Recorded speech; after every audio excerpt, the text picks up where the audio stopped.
Good evening, everybody. Always good to see our friends and fellow workers here. A little bit of context.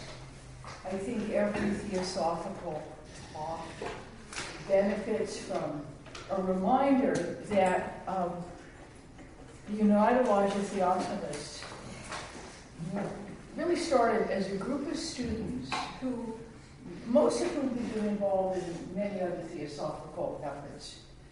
What they saw over the years was what they really wanted to do was not worry about money, rules, regs, who's going to run the show. What they really wanted to do was study theosophy. And that sounds easy, but it's like anything. We've just gotten over a fairly commercialized Christmas season in the United States, and probably in other places. And you remind yourself after you've gone through this sort of endeavor of the simplicity.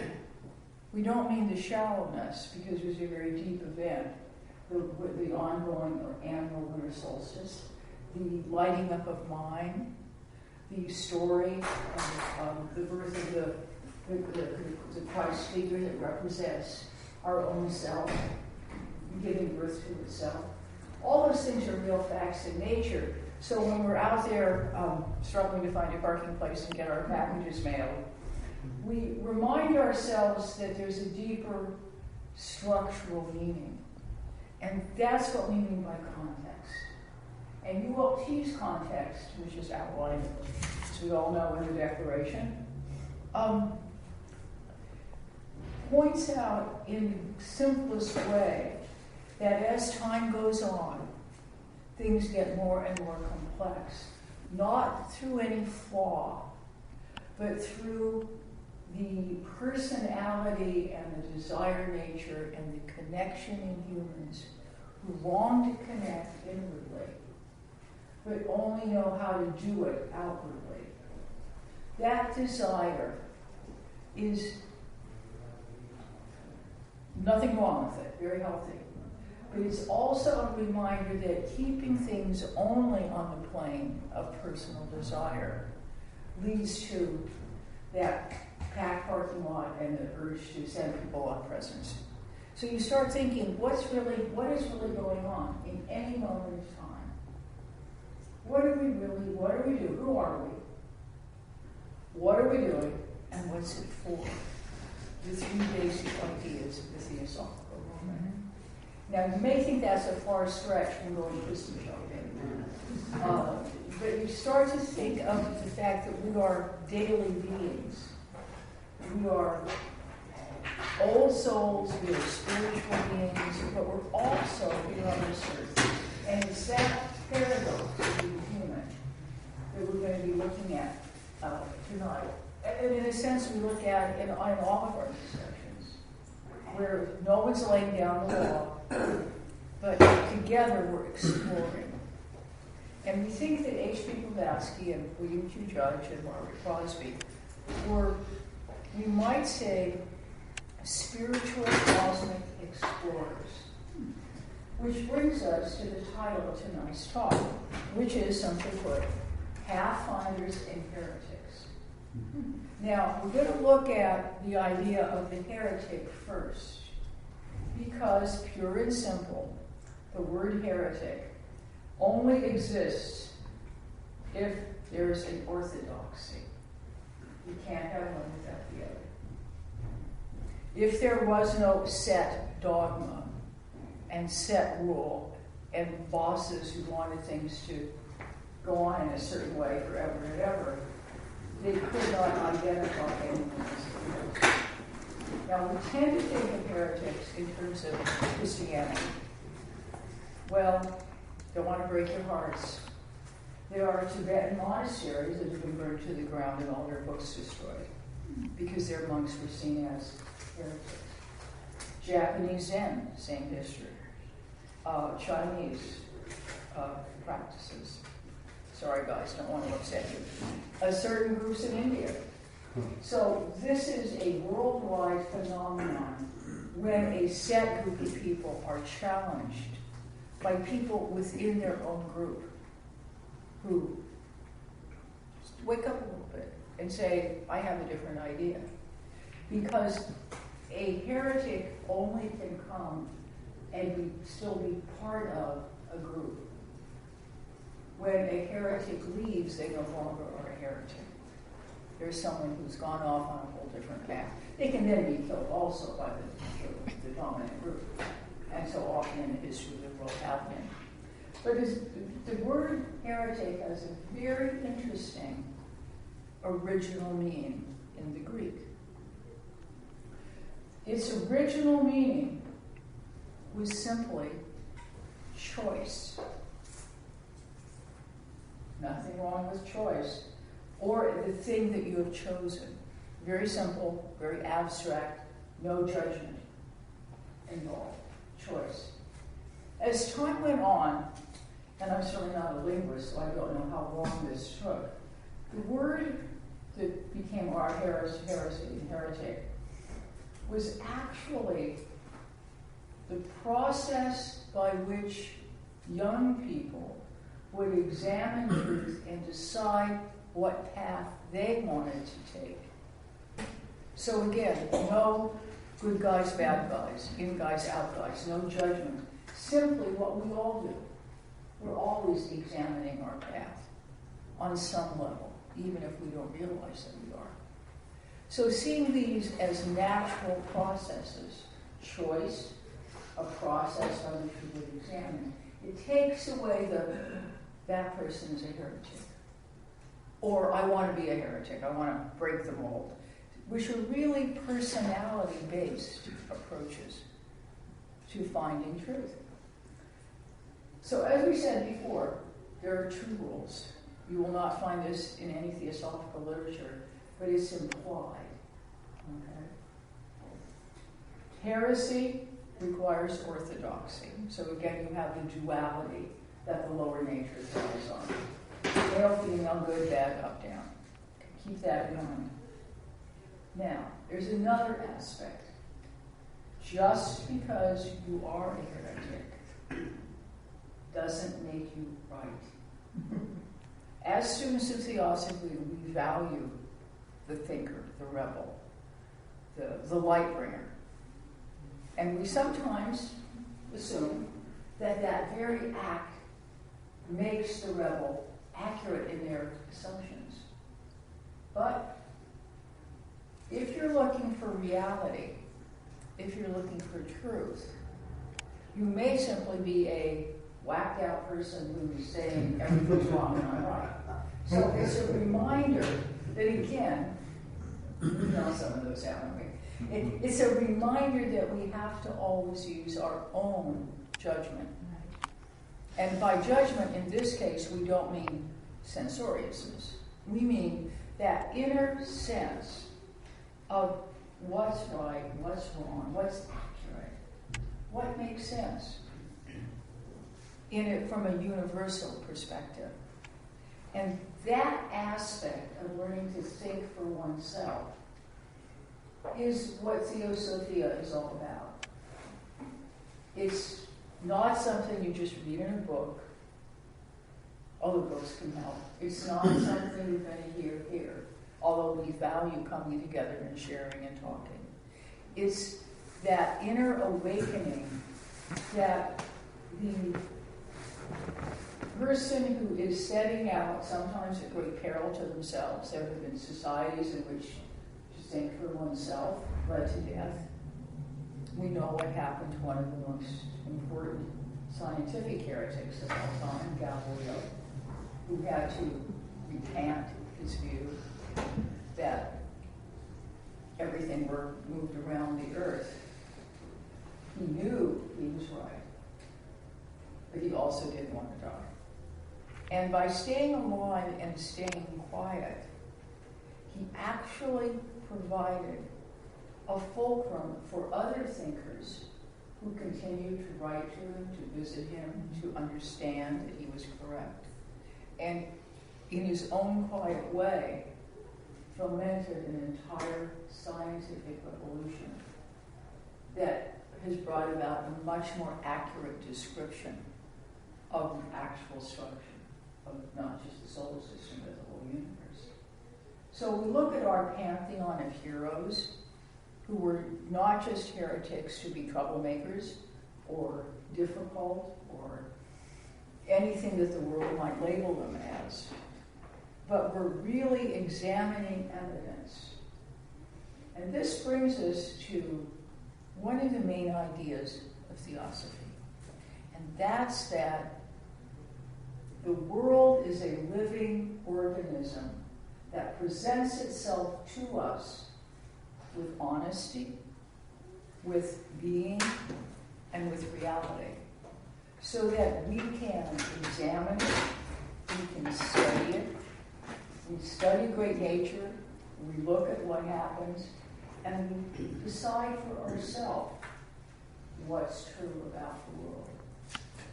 Now, so the great ideas of karma, of reincarnation, of an innate justice, become obvious to us as facts, not just as some lovely fairy tale. And that's that inner that we might say the real heretic brings to his or her examination, where you start thinking for yourself and not being simply in lockstep with whatever your society has told you. Now, your society, by the way, can be telling you the truth.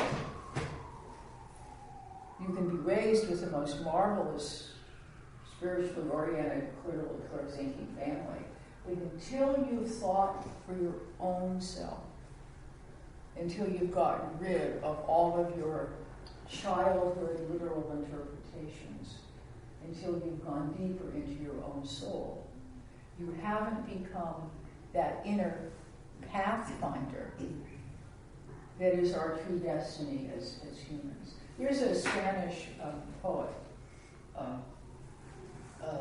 named Henri Machado, and he said, I don't speak Spanish well enough to say it to you in Spanish, but I can tell you that in translation, he says something about paths in his poem called Paths. And he says, travelers, there are no paths. Paths are made by walking.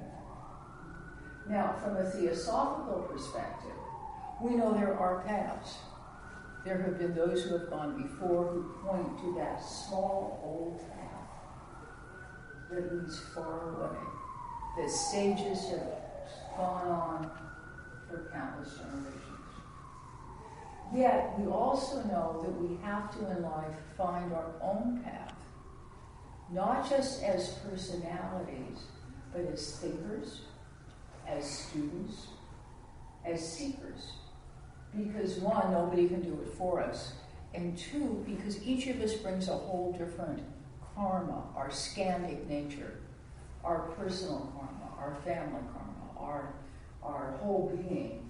Every one of us in this room has a different background. So if we simply don't look at that, don't examine it, we miss the opportunity of working through the karma of our own situation. So how do we do that?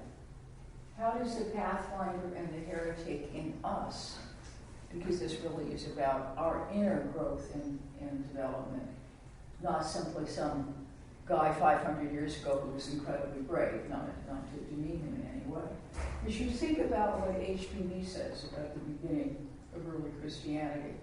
And she does this so beautifully in all her writings, but most especially in Isis, which we consider, as you know, from time to time. When she talks about the need for we might say, the personal world of power and authority to take over what was a clear, fresh, totally accurate view of the world. Early Gnosticism and early Christianity. If that had continued, free and fresh, we don't know what it would have led to. We only can assume health and good for spiritual humanity. But when it was the one, you might say, what's called in the Bible the powers and thrones, the outer, the aggressive personal need to control, that government represented at that time. So that 380 some years after the historical Jesus died, governmental agencies say Christianity is the religion you all have to follow. So that then had the good guys and the bad guys, the believers and the heretics, and the labeling of people as good guys and bad guys increased the personal division of the lower nature. This happened in different forms globally.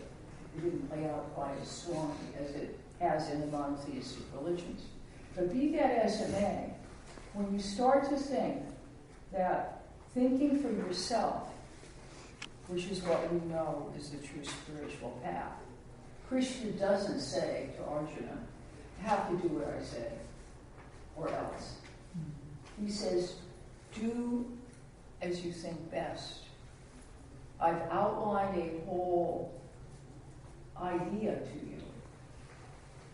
But don't believe it just because I'm Krishna and you're not. Don't believe it because you can die if you don't. How do we open up our hearts and minds to the hearts and minds of others and see what they require? Give them space and time and information so they can bloom. And not just say, I'm the boss, I'm going to tell you what to do. How do we point out the way, as the voice of the silent says, to those who are lost in darkness? And not say, I have all the light and all the knowledge and I'm going to keep it and you guys can figure it out for yourself, which is what the selfish approach is. So those questions for all of us, as we as students encounter these great ideas, are, we might say, one of the challenges of this particular cycle of history. Because at the moment, to, I must say, the astonishment of anyone who's been interested in these ideas for many years, at the moment, the entire global wisdom religion is available in some form or other. There are books, there are meetings, there are ideas, there is an internet, there's an extraordinary amount of information. But that doesn't mean that the lower nature that always wants to control and dominate and say, well, I'm the guru, you have to come to my meeting, or don't do that, do what I tell you, that hasn't changed. So it remains to be seen how all of this spiritual information will be used. Will it be used for the welfare of humanity? Will it be used to get control and make money at the weekend seminar for the guru guys? No, I can't predict that. But you can start seeing how over time the mighty art is lost. But when we ourselves as personalities find ourselves in the doldrums, kind of stuck in our own mind, we need to come up with self-induced and self-devised efforts to raise ourselves up out of that. And each of us works in different ways. There isn't no right way or wrong way. There are certainly tried and true ways, and there are also ways that we can watch and think, well, we don't want to go down that path. So it's not that every path is sound, it's that people carve out their own pathways. But there are generally known pathways that others have walked on whom we revere, whom we trust, whom we inwardly know knew what they were doing. So how do we find that resource within ourselves?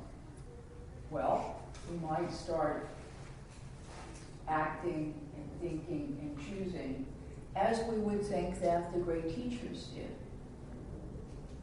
Because the comment has been made by fellow students to look at the way H.P. Blavatsky and William Q. Johnson chose to work. They didn't turn their backs on any religion, on any group of people. They looked into the inner aspects of all teachings as best they could with what was available publicly in their day. They also didn't close the door to any group of people. The phrase, the nucleus of a universal brotherhood, which is one of the most important, in fact, the most important elements of the original Theosophical Society, doesn't have an asterisk after it. Footnote, well, except for these people. It's everybody. So the other thing HPB and Judge did was to actively work in the real world that they lived in. And by this we mean they worked in large cities that had dreadful poverty. New York, London, Bombay, Paris. These are these dramatic places. But we can tell you that in the 19th century, there was no clean running water. Sewers were filled with what the stuff that sewers were filled with, and the streets were filled with those things too. People were hungry, they were dirty, they were alone. Now we know that this happens today too. We can't imagine what the 19th century cities were like. So HPB didn't go off in the country and build a beautiful ashram that only rich, intelligent, well-educated people to get to. She worked where the human need was. In London, she worked for women's suffrage, started soup kitchens, but her main energy was theosophical. But she encouraged those who were socially aware and socially minded, because she knew that it's everyone, it's not just one group of people. She also, by the way, didn't ignore wealthy people. She didn't say, oh, we're only going to care for poor people. It was everyone, universal brotherhood. So what kind of pathfinder is it who doesn't cut his or herself off and go off on, I'm going to go up and climb the mountain and sit up there and meditate. I just got to find a way, and then I'll be alone and I'll be able to get really spiritual. Okay? That's not at all what the great beings do. Wherever they are, whatever cycle, whatever moment in time, they look for what's needed. Oh, people really need clean water.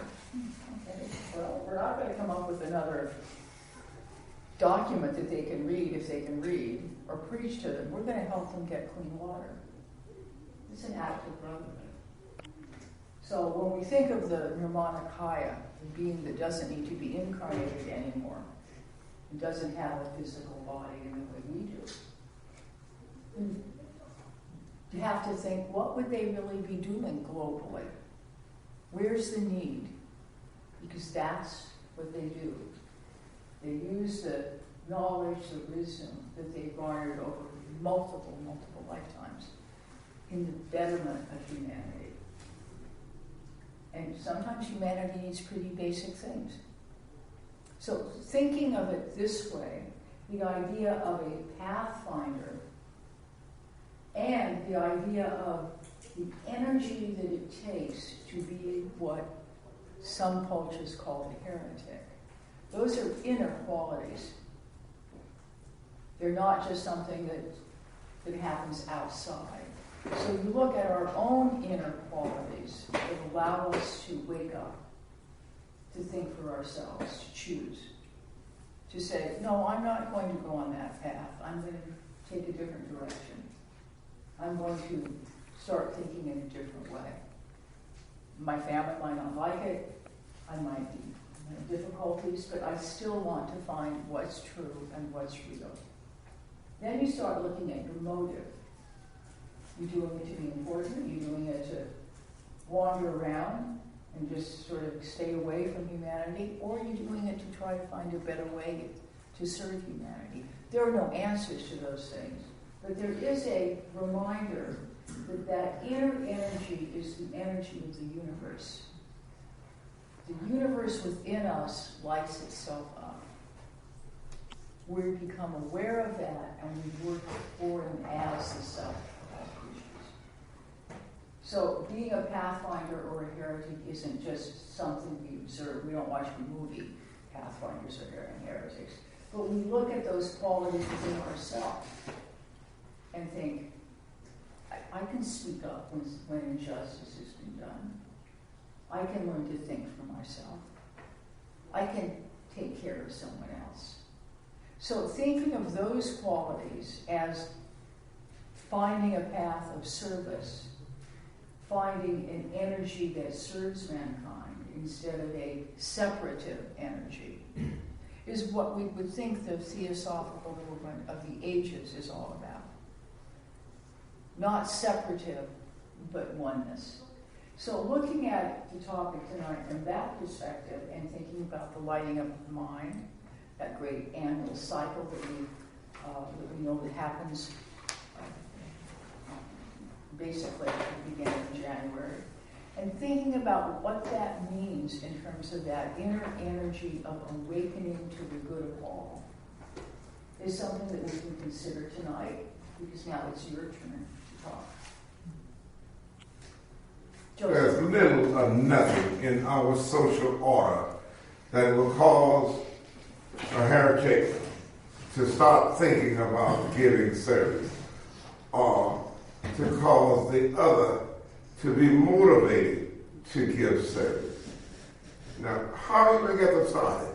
That's a really great question, because unfortunately in our society, a heretic is often another word for troublemaker, or annoying teenager, or all we can fill in the blank always. Okay.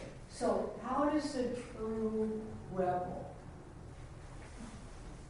start thinking not just as, you might say, teenage rebellion, nothing wrong with that, it can lead to adult thought, but how do we start thinking, am I just being an energy that's out of control or personality based? This brings us to how do we examine our own motive and look at our own aspects of our own nature first. So are we being a great philanthropist because we're going to get important and get invited to all the parties? Are we getting knowledge just because we want to have a lot of ideas floating around our head? What's our own motive? And that's a harder question.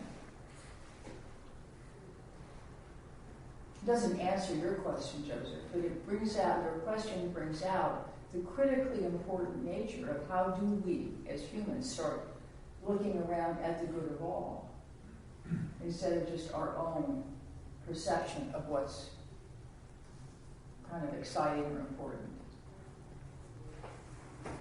It's kind of hard to imagine someone, and I think you alluded to this, someone intentionally setting out to be a heretic. One could imagine someone intentionally setting out to be a pathfinder, to find some new ground of thought or territory or what have you. So is there an essential difference between the two, or is it simply that one is a label given to those that really try to do something for the world? Well, it's interesting you bring that up, because when you review the etymology of the word, the reminder that the word heresy really means someone who deviates, but still stays in the system, but says, I have a better idea about Christianity than you do. Or I have a better idea about Theosophy than you do. Or I have a better idea about being a surgeon than you do. So the reminder that it's still talking about the duality, but not totally leaving the system. That's why the heretic can label his or herself as a heretic. But it's not necessarily a fresh way of thinking. It can simply be a difficult personality. So that's where we have to start looking at ourselves and saying, is this a valid path? Is there evidence for it? Or is it just me being a troublemaker? Yeah. And we all have self-doubts. We all wonder what we're really up to. But how do we develop the ability to discern within ourselves Now, some of it has to do with evidence. We know the great scientific questioners, especially of the last 50 years, have made enormous strides in science because they observed evidence. And so they've said, well, there is continental drift. Everybody said that's nonsense. It took 50 years for the idea to become well known. Now scientists look at it and say, the evidence is right there. Why didn't we see it before? Because we were told it wasn't true. We let an authority figure tell us something wasn't true that was right before our eyes. And that part of our nature that doesn't want to see what's right before us is something that we really need to examine.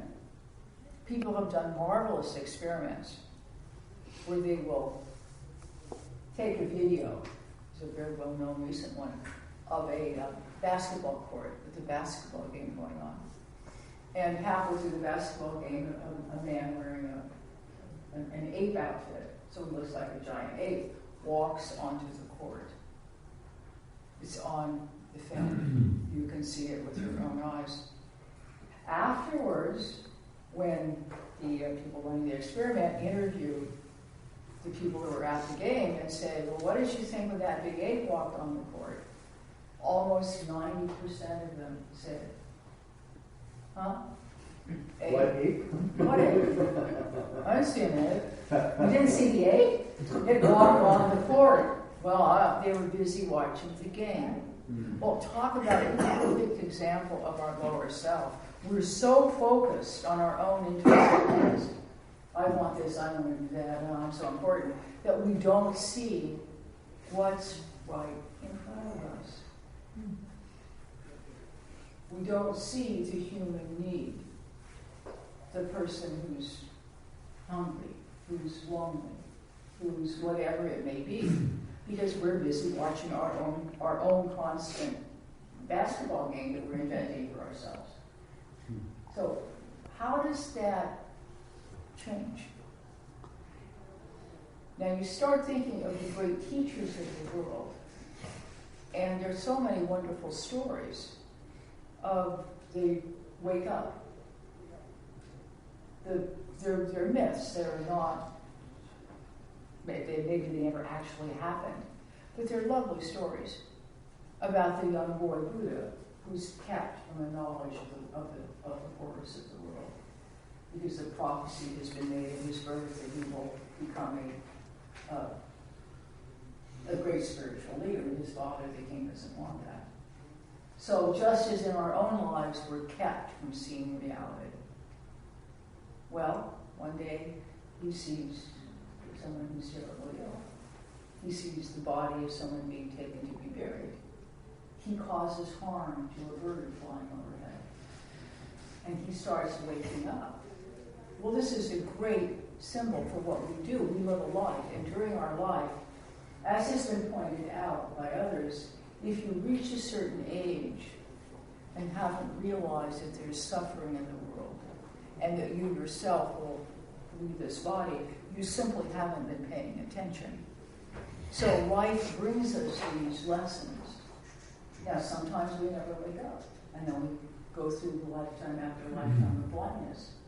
But when we do wake up and start wondering why, then we start on our own journey as the pathfinder, who sometimes has to become the heretic in his or her own setting, when they start thinking for and as a spiritual being, that we all really are. Wrong. Am I right in saying that the pathfinder and the heretic, those are not mutually exclusive? They're not mutually exclusive, yes, that's correct. Is the way you just put it. Yeah, Because I've always thought of the path, in the pure sense, is somebody who is the heretic. But on the other hand, if you take the beaten path and think you're being heretic, you're a bit of a hypocrite. well, you think about the heretic. Is it the heretic? The true heretic is simply following an idea that's real. But the charge of being a heretic comes from the people that are orthodox. Okay. So it is the energy that the heretic has is absolutely necessary, or they wouldn't be thinking for themselves.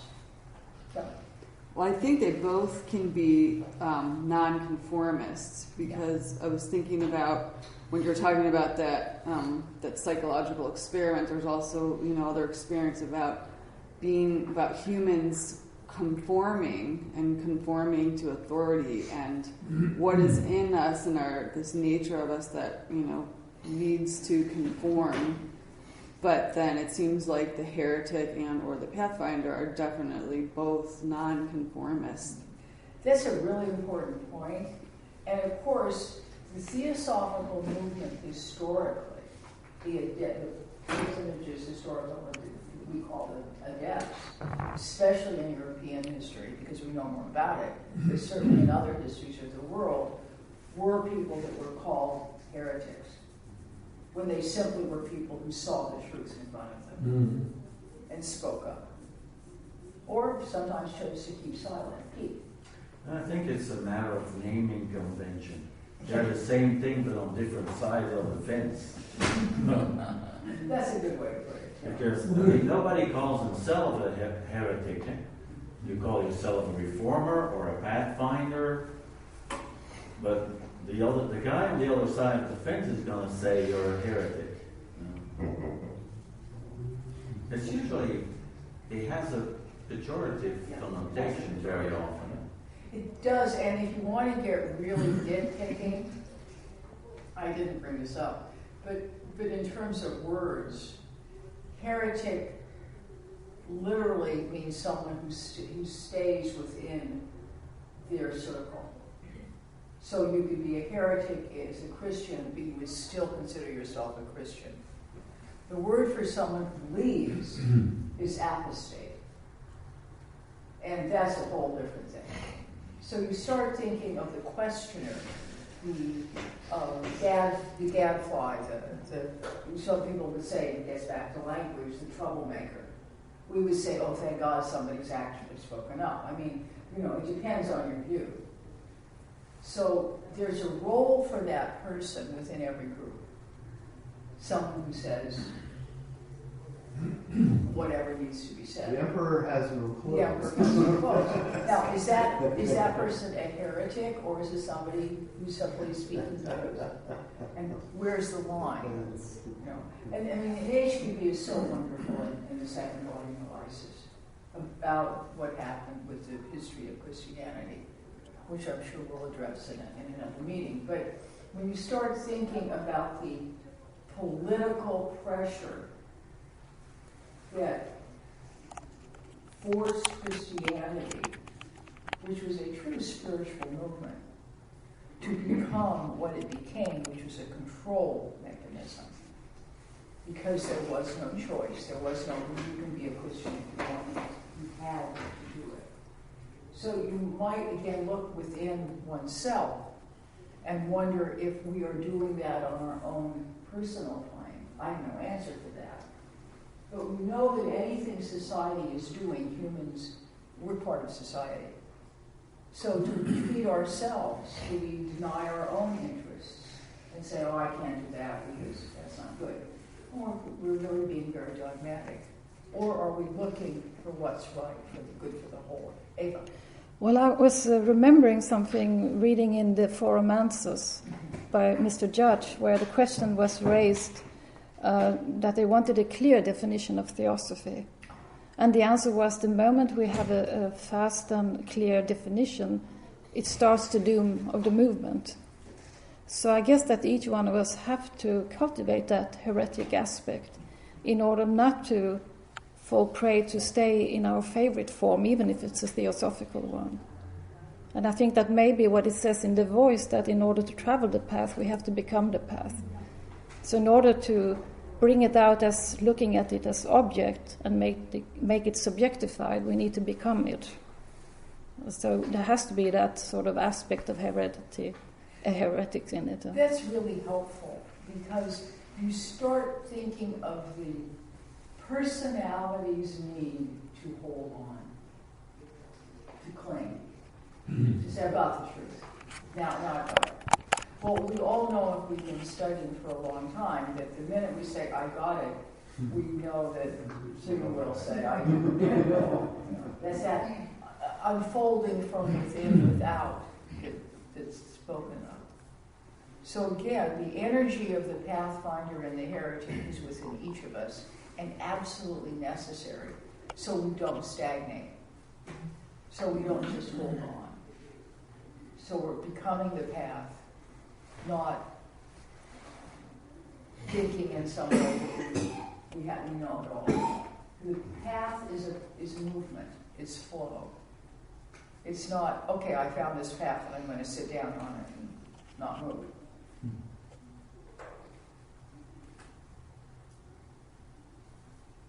Oh, Linda, and then Well, you can have certain ones who will come out from the group who can inspire many to pursue activities that will help people, that will be used to advance people. You also have the ones who will step out, who will get people to follow, and the actions are for destruction and for not the good of the group, and they are as adamant about their position, about what they're doing, as the ones who are there to help. that's the masses. very helpful, because this also brings us back to the theosophical perspective of elementals, that electromagnetic atmosphere that colors everything we do. So the person who's dogmatic, who's not for the good as a whole, may be acting out what he or she has done for lifetimes, because he's drawing all the elementals that they've colored for all those lifetimes. So how do we change our elementals? How do we take that act of true heresy, true Pathfinder, of cleansing our nature so we can be of help? Rob, you had your hand up. Well, I was just going to say, the image that came to my mind when you were talking, giving the thing, was a needle and a thread. Now, a thread doesn't have much use unless there's a needle with a sharp point to be able to be a heretic, to change things. Then the thread will hold things together. That's a great metaphor, because it's you're absolutely Well, right. you were giving that whether you knew it or not. No, it doesn't. As you were talking, it kept popping in my head. That's You have wonderful. to have a sharp prick. You have to be willing to administer that prick in places. Do you have a glossary available? Yeah, sure. We just happen to have. We just happen to have. Look up Marga. Look up Marga. Marga. M-A-R-G-A. Oh, Marga. Oh, gosh. Must have known what I'm talking about. Okay. The Sanskrit word, the path. Okay.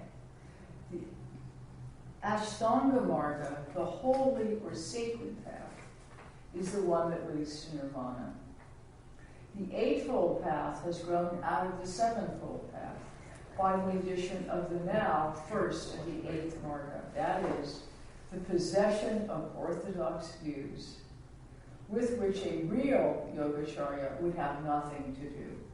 So that's lovely. You were quoting that too. Yeah, exactly, because the orthodoxy, which is really our stuck elementals, we all have our own orthodoxy.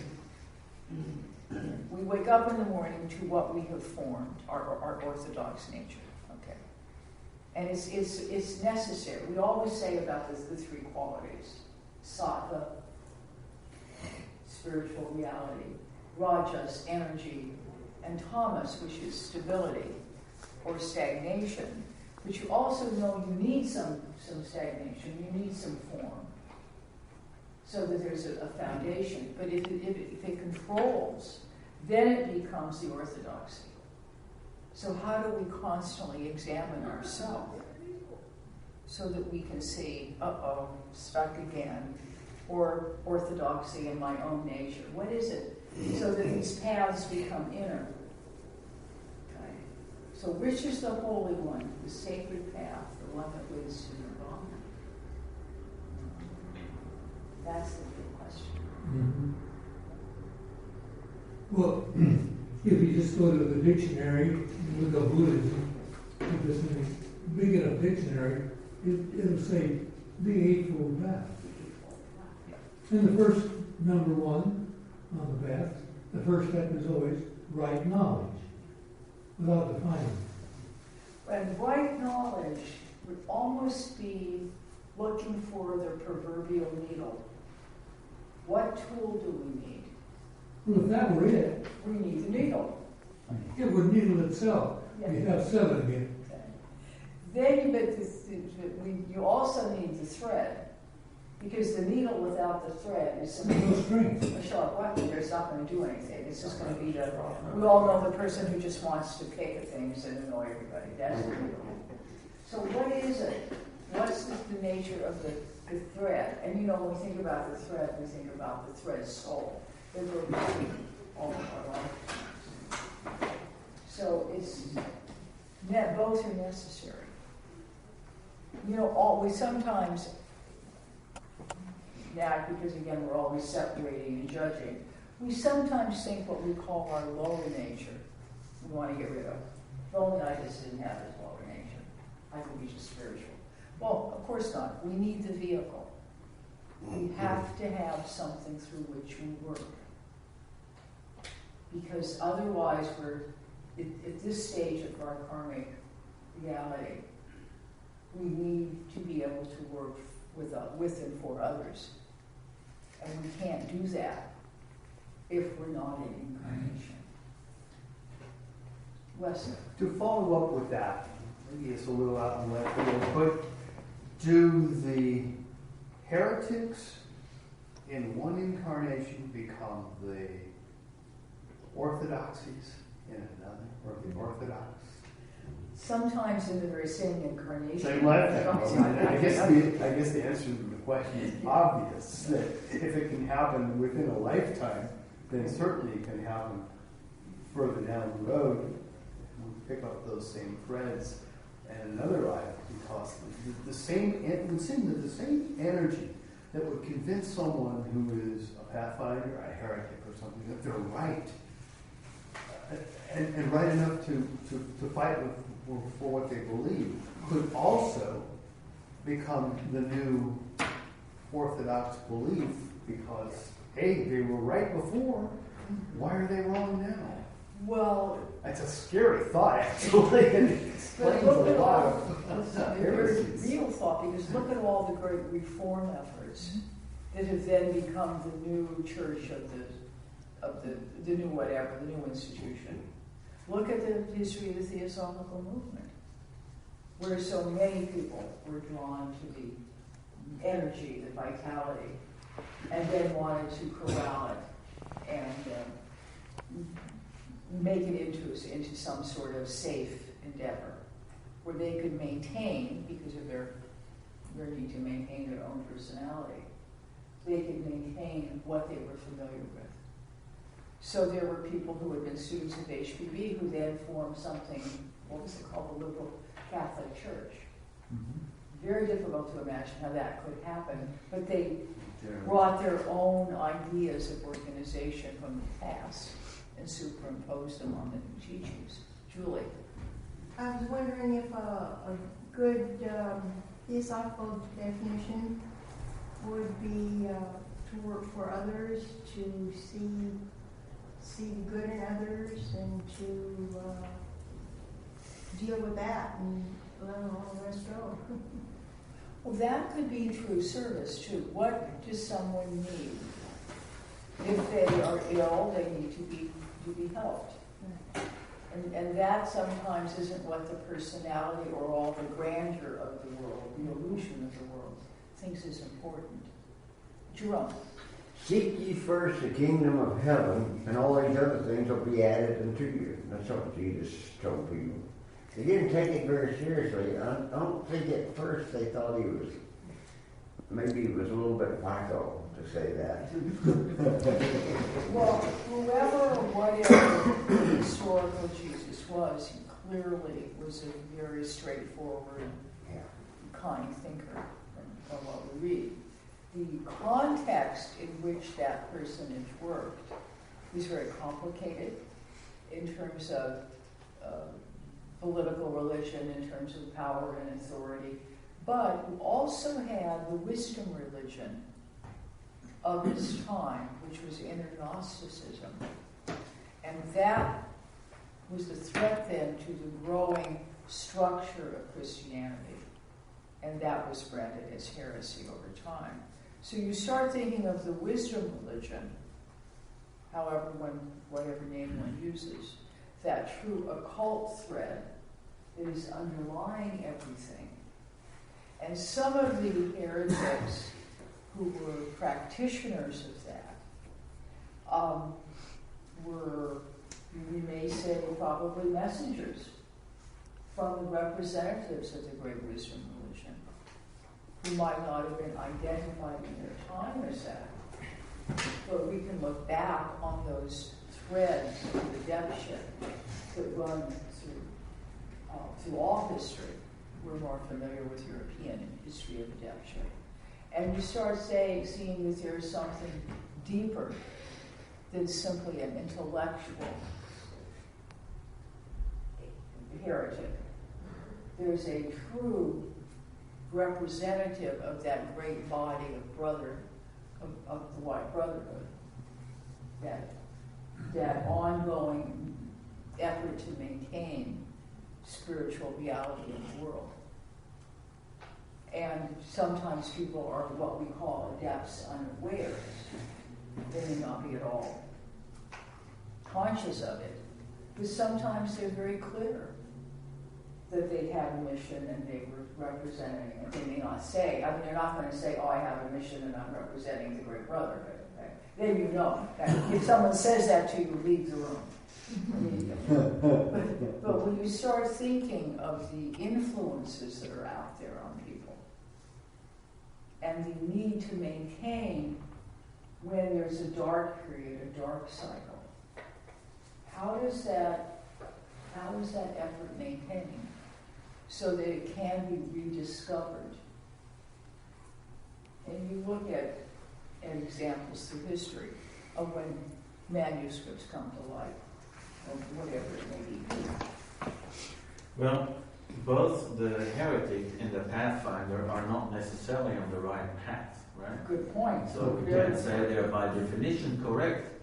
And if Theosophy presents itself as fundamentally unchangeable, aren't we then the true orthodox ones? Well, this brings up an important point, because maintaining a line of work, maintaining a true doctrine is necessary. Yeah, we claim that it's true, but Yeah. so do the Catholics, and complain that others deviate and call them heretics. That's So why how do we defend ourselves? we don't need to defend ourselves. Go ahead, Rob. Well, we need to defend ourselves because Theosophy has universal ideas. Universal is a synonym for spiritual.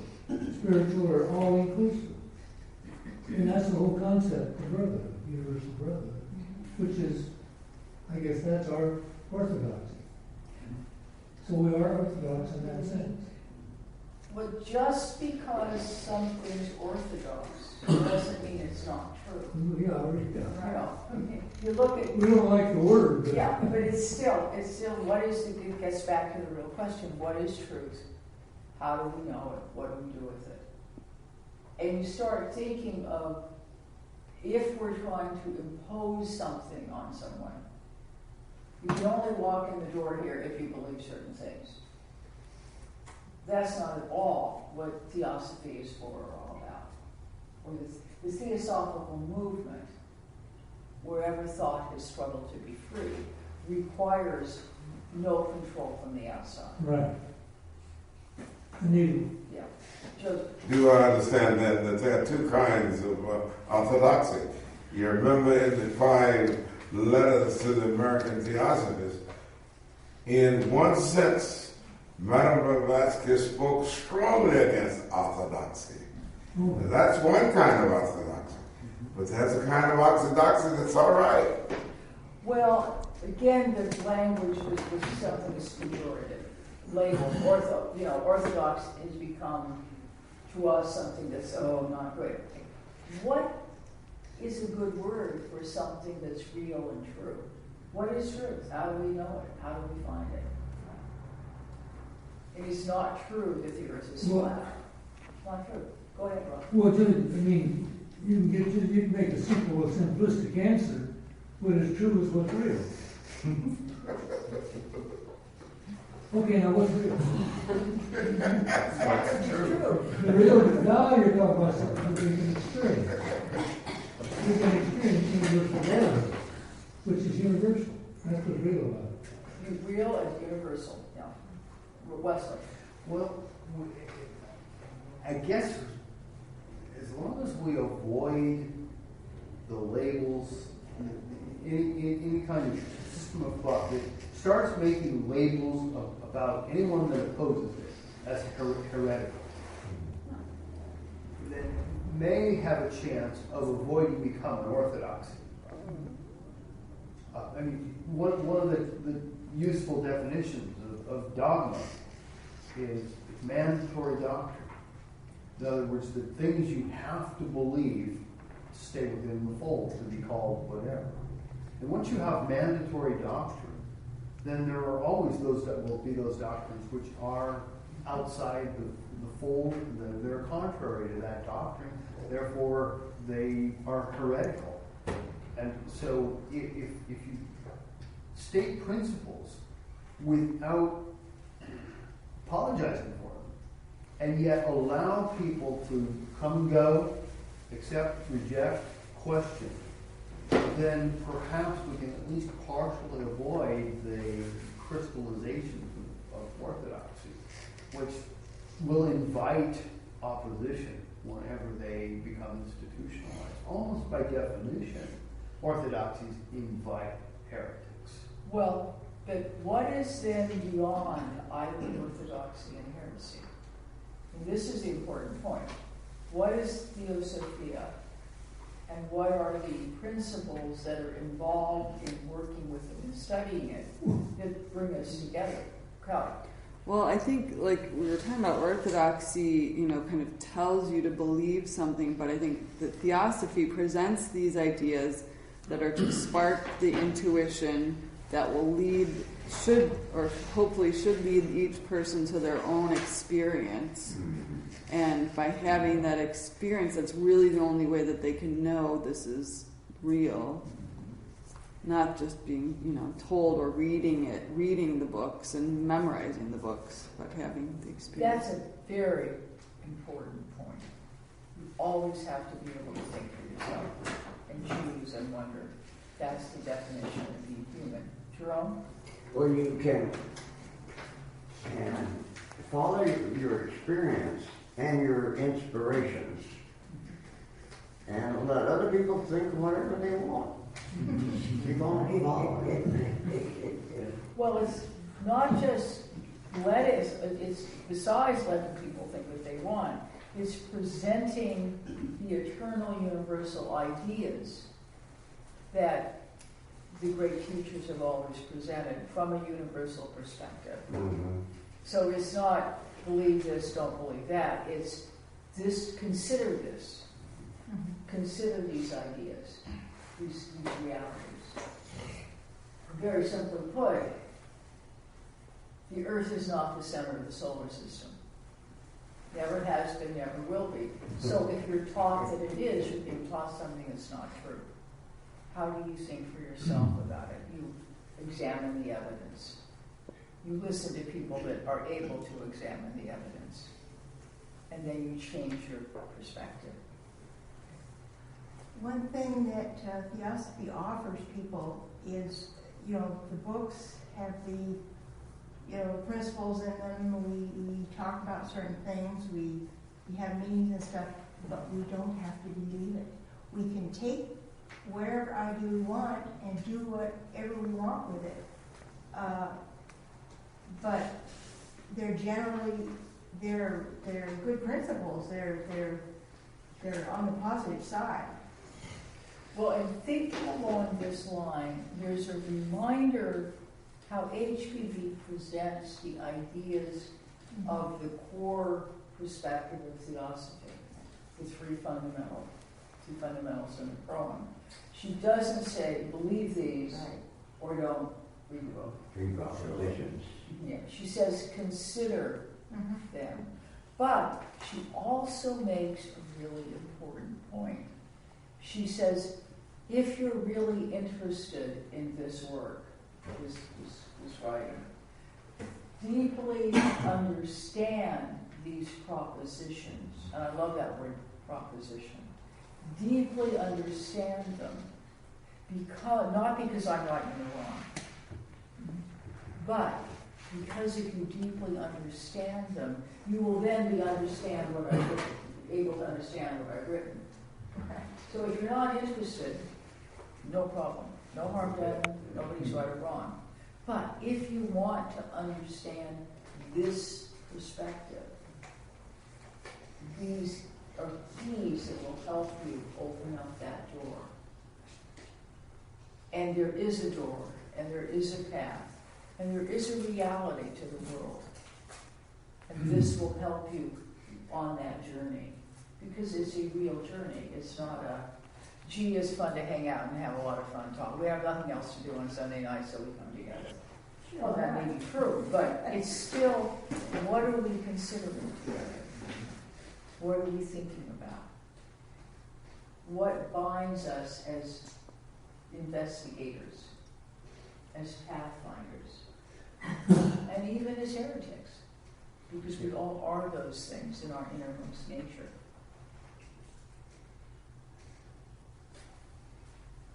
I heard it said one time that the only thing original with organized Christianity was the conception of heretics. Now, historically, is that true? Is it the claim of Christianity that the heretic is original with it? I have no idea, because I don't. It may be, because Christianity always thinks it's special and alone and better than anybody else. But I'm very familiar with the history of Tibetan Buddhism, and they've had a large number of people that they may have used a different word than heretics, but in the idea that they had a false teaching and they needed to be gotten rid of, and they were gotten rid of. So we don't think that because we have this marvelous romantic view of Asian organizations. But believe me, it's not. That's the trouble, is that Christianity always thinks it's unique, and it never is. And I think when HPV pointed that out, it riled up Orthodox Christian thinkers. But 100, 200 years after her work, all these things are much more available to people, so we can decide for ourselves. Jerome.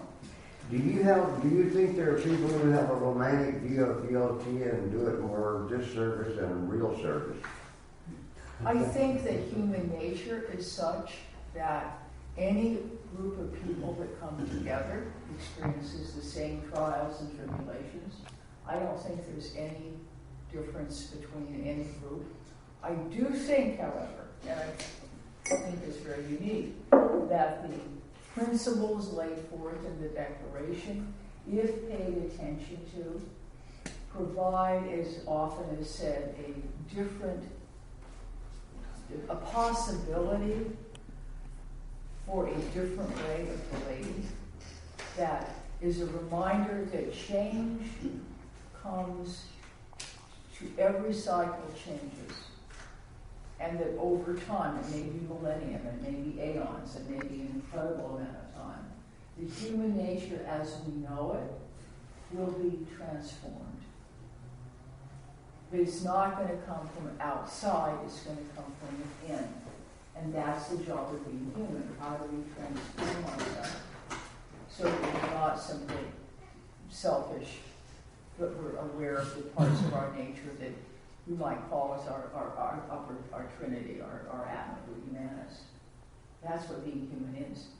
Jerome? Do you think similarity of aim, purpose, and teaching are unassailable?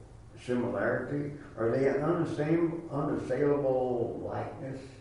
Well, that's a good question. What it says in the Declaration is it holds that the unassailable basis for union among Theosophists, wherever now we're situated, is similarity of aim, purpose, and teaching. And that's something that we all think about for ourselves. But that's an inner quality of determination. It's not outside. Gee, if we just all go to the Sunday night meeting, it's an unassailable basis. Of course not.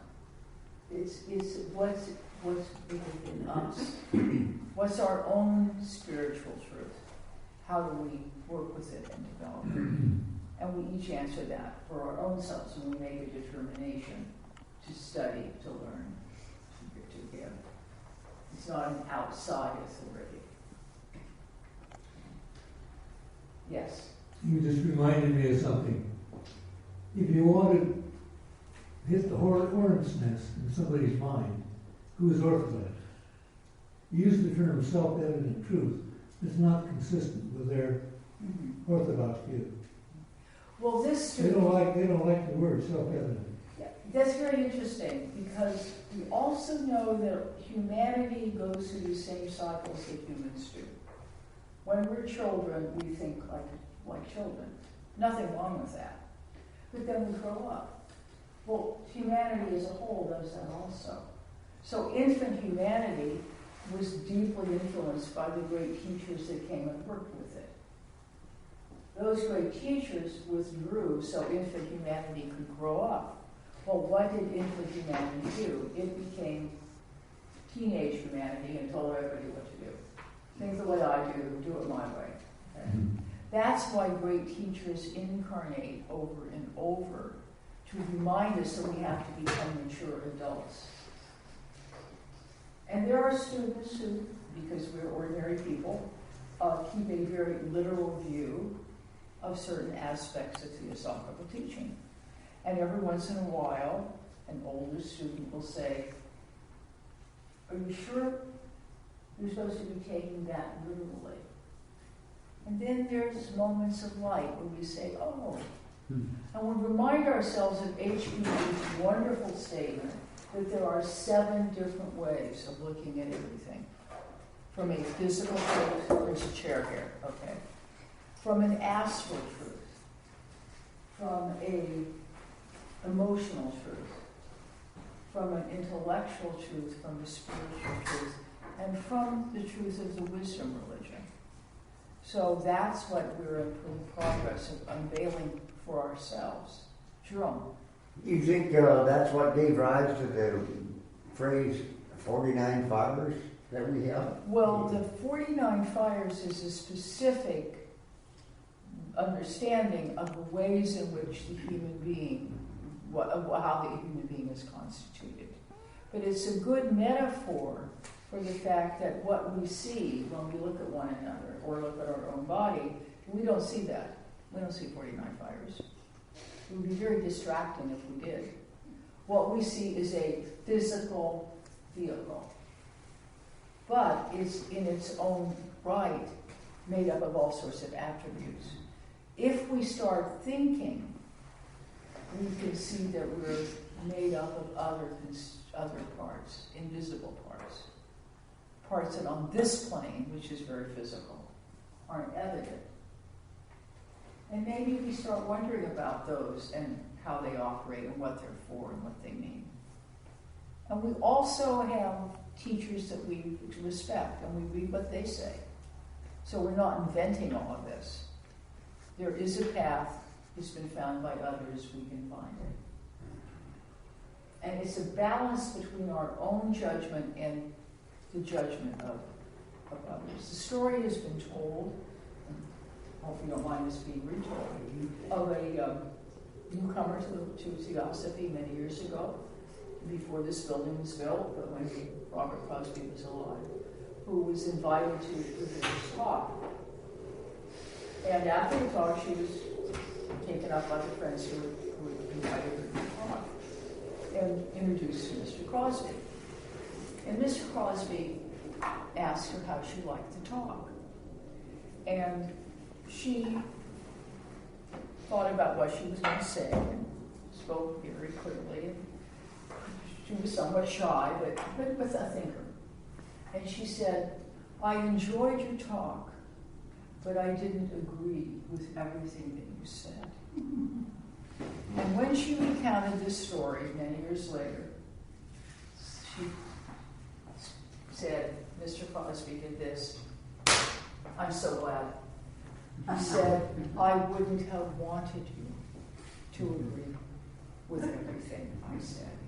And she said at that moment, she knew that she would study Theosophy. Because all of her life, she was about 25 when this happened, all of her life, everyone kept telling her, believe this, do what I say, don't think for yourself. So when she was validated as a thinker, she understood that there were people who valued that. And that's the reminder that true pathfinding, true, you want to call it heresy, you can. Whatever word works for you, that moment of the lighting up of mind that Crosby did.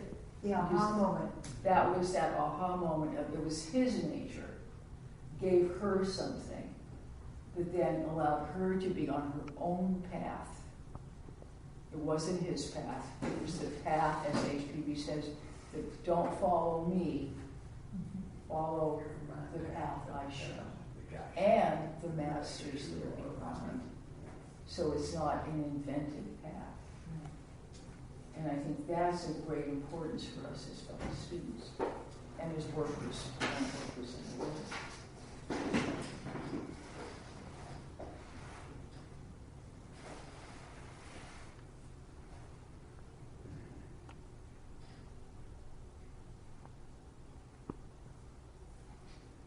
I have a self-evident truth. Oh, that's just one right there. It was here.